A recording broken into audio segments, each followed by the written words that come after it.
నేను దేహి అంటే బాగుంటుందా మీకు? నేను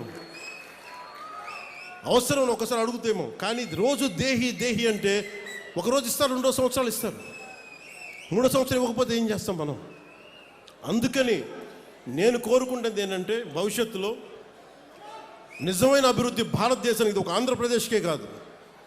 ఉదాహరణకి నేను వెళ్ళి మన మంత్రివర్గం అందరితో మీటింగ్ చేశాను.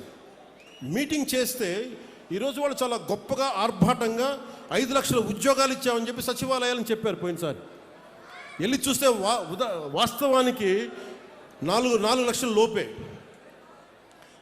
ఇంకా 50,000 భర్తీ ఉంది ఒక చోట, ఒక పార్ట్లో. ఇవన్నీ చూస్తే వాళ్ళకి ఏ సర్వీస్ రూల్స్ అప్లై కావు, ఉట్టిపన్యానికి ఉద్యోగాలు ఇచ్చేశారు.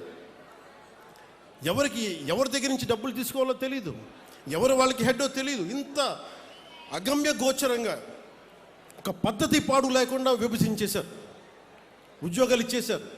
వాళ్ళకి ఎలా ప్రమోషన్స్ వస్తాయి, ఒక డిజిటల్ అసిస్టెంట్కి ప్రమోషన్ ఎలా వస్తుంది, లేదంటే ఈ కూర్చున్న ఒక సర్వే అసిస్టెంట్కి ఎలా ప్రమోషన్ వస్తుంది, ఏమి లేవు, సర్వీస్ రూల్సే లేవు. అంటే అలాంటి మీరు కూర్చొని తలలు నిమిరి, అంటే మీరు నాతో సహా ప్రతి రాజకీయ నాయకుడిని కూడా మీరు శల్య పరీక్షలు పెట్టాలి. యువత శల్య పరీక్ష మీరు పెట్టాలి.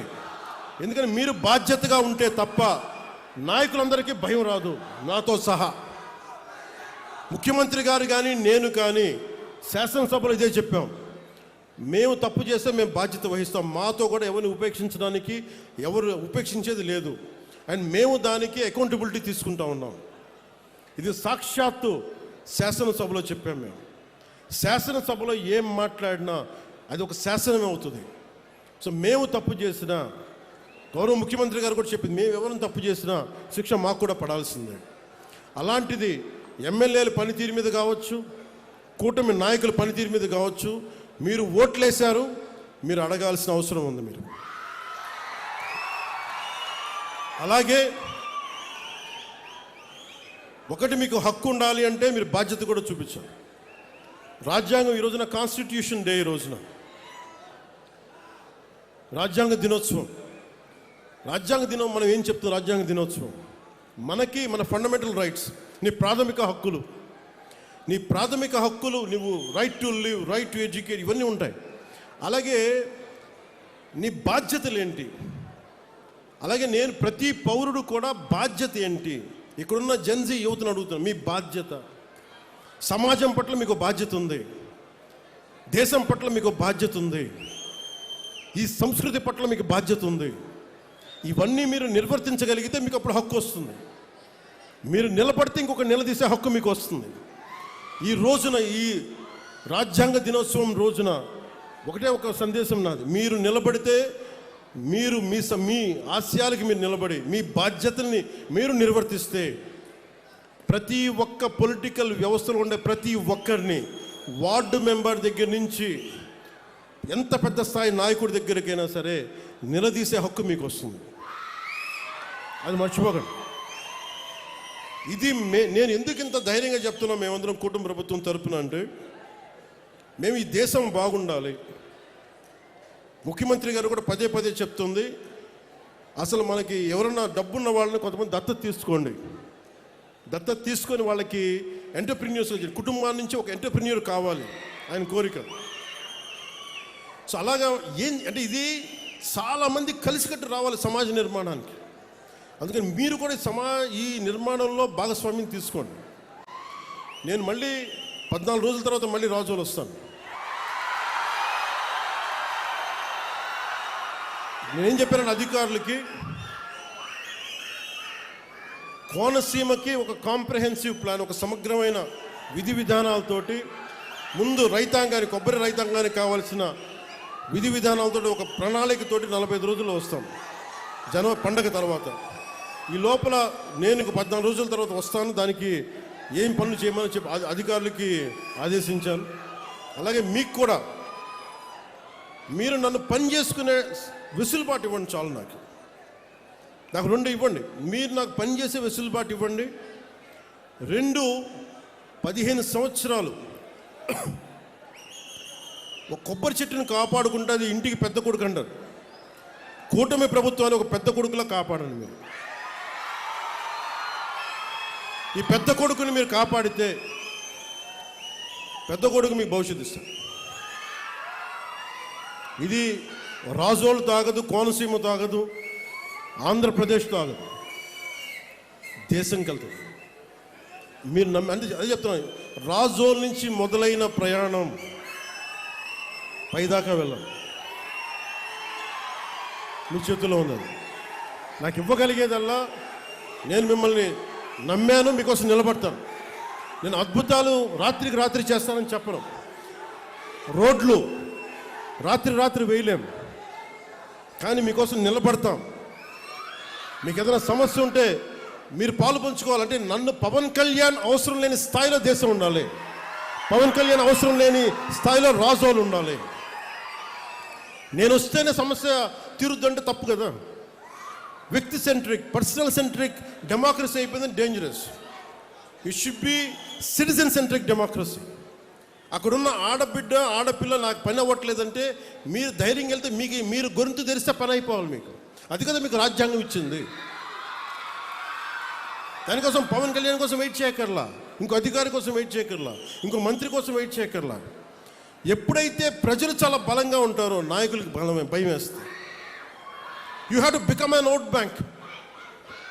ఇప్పుడు చూడండి, గత ప్రభుత్వం మళ్ళీ ఏం మాట్లాడుతున్నారు, మేము భవిష్యత్తులో ఇవి చేస్తాం ఉన్నారు. మీకు 5 సంవత్సరాల సమయం ఇస్తేనే మీరు ఏం చేయలేకపోయారు. రాష్ట్రాన్ని ఇంత అస్తవ్యస్తంగా చేశారు. ఇంకొకసారి మీరు వస్తే ఏం జరుగుద్ది? అదే వద్దని చెప్పి మమ్మల్ని ప్రజలు పక్కన పెట్టారు. ఈ రోజుకి వాళ్ళు తీరుతేనే మార్చుకోవట్లేదు. చాలా తక్కువ సార్లు గత ప్రభుత్వం గురించి మాట్లాడతారు. వాళ్ళు ఈ రోజుకి వాళ్ళ బూతులు మారట్లేదు, వాళ్ళ బుద్ధులు మారట్లేదు. నేను ఇంకా మీరు సామాజిక మాధ్యమాల్లో తిడుతూనే ఉన్నారు. మళ్ళీ ఇంకొకసారి హెచ్చరిస్తున్నా. పిఠాపురంలో ఒకసారి చెప్పాను మీకు, మళ్ళీ మీరు కూర్చొని పాత పద్ధతిలో గనక మళ్ళీ నాయకులు మళ్ళీ మీరు పిచ్చి ప్రలాపనలు చేస్తే పర్యవసానాలు చాలా తీవ్రంగా ఉంటాయి, గుర్తుపెట్టుకోండి. మిమ్మల్ని మీరు కానీ మీ నాయకులు కానీ మీరు ఒక క్రమబద్ధంగా ఒక పద్ధతిలో మమ్మల్ని విమర్శిస్తే తప్పులను మేము సరిదిద్దుకుంటాం, వివరణిస్తాం. అలా కాకుండా వ్యక్తిగతంగా మళ్ళీ పాత పద్ధతిలో చేస్తే ఈసారి నేనే చెప్తున్నా, మీరు పవన్ కళ్యాణ్ మంచితనం చూశారు, పవన్ కళ్యాణ్ సహనం చూశారు, పవన్ కళ్యాణ్ గట్టితనం మీరు చూడలేదు ఎప్పుడు. దయచేసి అక్కడ దాకా తీసుకెళ్ళకండి. ఎందుకంటే నాకు క్షమ ఉండదు నా దగ్గర. మీలాంటి వాళ్ళకి, రిపీటెడ్ అఫెండర్స్కి, క్రైమ్ చేసి తప్పించుకుందాం అనుకున్నోడికి, రిపీటెడ్ అఫెండర్స్కి నా దగ్గర క్షమ ఉండదు. చాలా భరిస్తాం, చాలా సహనంతో తీసుకుంటాం. కానీ పదే కూర్చోబెట్టి మేము ఏదైనా చేస్తామని మీరు మళ్ళీ పాత పద్ధతిలో చేస్తే వీఆర్ క్లోజ్గా మానిటర్ చేస్తున్నాం. ఎవరు ఏం మాట్లాడుతున్నారు, ఎవరు ఏం చేస్తున్నారు, మీకు అవకాశం ఇస్తున్నాను. మీరు ప్రజాస్వామ్యబద్ధంగా విమర్శించండి, సౌహృదయంతో కూటమి ప్రభుత్వం తీసుకుంటుంది. మళ్ళీ హద్దులు దాటి మాట్లాడి మేమే వచ్చేస్తాం 29లో అంటే నేను చెప్తున్నాను కదా, మళ్ళీ ఈ రోజున నా రాజోలు గడ్డ సాక్షిగా చెప్తున్నాను కదా.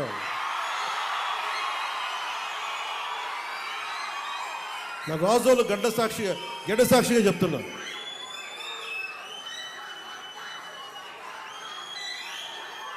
మీరు అలాంటి ఆశలు పెట్టుకోకుండా జరగవు.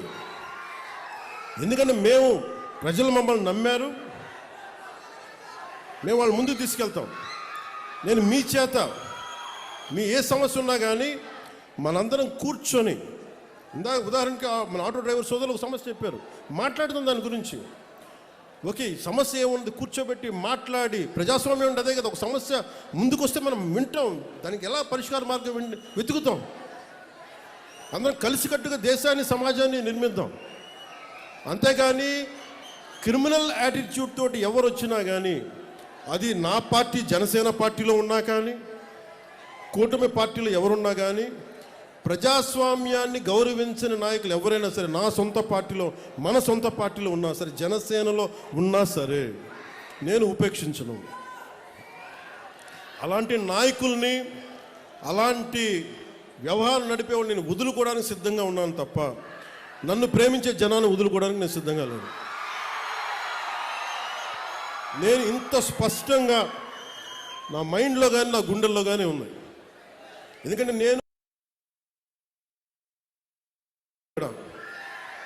ఈరోజు మీ పెద్దవాళ్ళు అయిపోయారు, 40 ఏళ్ళు 50 ఏళ్ళు వచ్చేసినాయి. కానీ వాళ్ళందరికీ భవిష్యత్తు ఏం కోరుకుంటారు? వాళ్ళ బిడ్డల భవిష్యత్తు కోరుకుంటారు. మీ బిడ్డల కోసం ఆలోచించడానికి ఒక తండ్రి, ఒక తల్లి ఎలా ఆలోచిస్తారో కూటమి ప్రభుత్వం అలా ఆలోచించాలి. ఇప్పుడే అడుగు పెట్టాం, 18 నెలలు అయింది. ఇప్పుడు స్టార్ట్ చేశాం. మీ ఆశీస్సులు కావాలి, మీరు అర్థం చేసుకునే మనసు కావాలి. అందుకని నాకు మనస్ఫూర్తిగా రాజోల నుంచి ప్రతి ఒక్కరికి, ఆంధ్ర రాష్ట్రంలో ప్రతి ఒక్కరికి, మమ్మల్ని గెలిపించిన కుటుంబ ప్రభుత్వాన్ని గెలిపించిన ప్రతి ఒక్కరికి 2 చేతులు జోడిస్తూ మీ అందరికీ కృతజ్ఞతలు తెలియజేసుకుంటూ,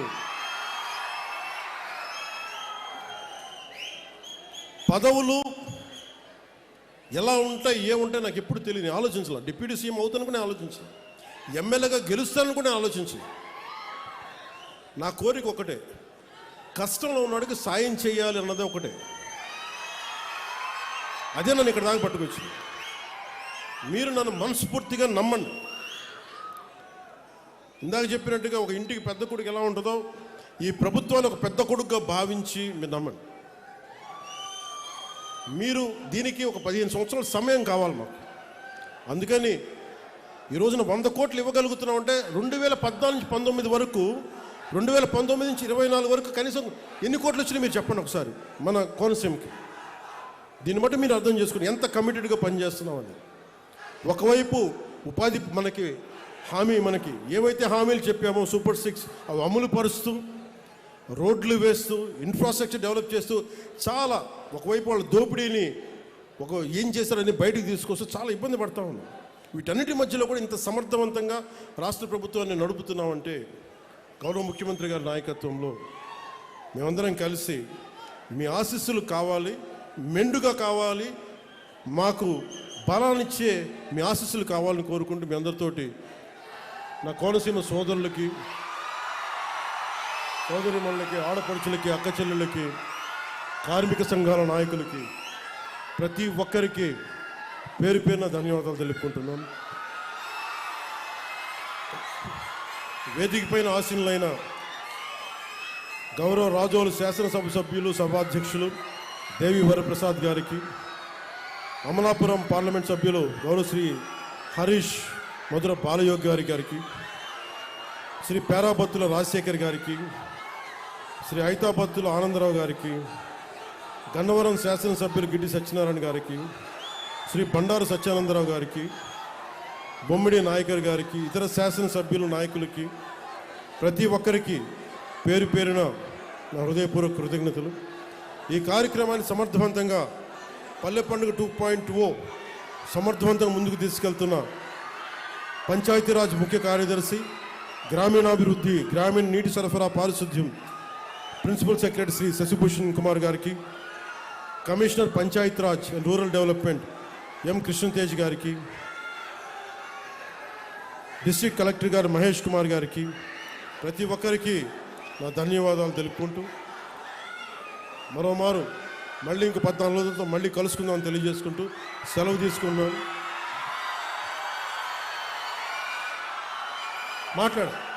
అంటే ఓఎన్జీసీకి సంబంధించి దానికి చెప్పాను ఆల్రెడీ, దాని మీద మాట్లాడుతున్నాను. అంటే ఇదేమవుతుందంటే, ఇది చాలా మనం పని అయ్యేలా మాట్లాడాలి, గొడవ పెంచేలా మాట్లాడకూడదు. ఏదన్నా సరే పరిశ్రమలు కావాలి, పరిశ్రమల ద్వారా కొంత కాలుష్యం ఉండడం తప్పదు అది.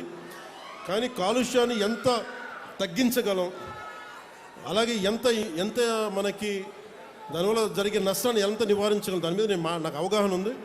అధికారులు కూడా చెప్పారు, ఓఎన్జీసీ సంబంధించి మన కొబ్బరి చెట్లు కూడా ఏదన్నా ఇంపాక్ట్ అవుతున్నాయా అనేది కూడా దాని గురించి కూడా ఉంది. మాట్లాడి ఓఎన్జీసీ గెయిల్ బాధ్యతలకి అది కూర్చోబెట్టి దృష్టిలో ఉంది, మాట్లాడాలి. Thank you. జై హింద్.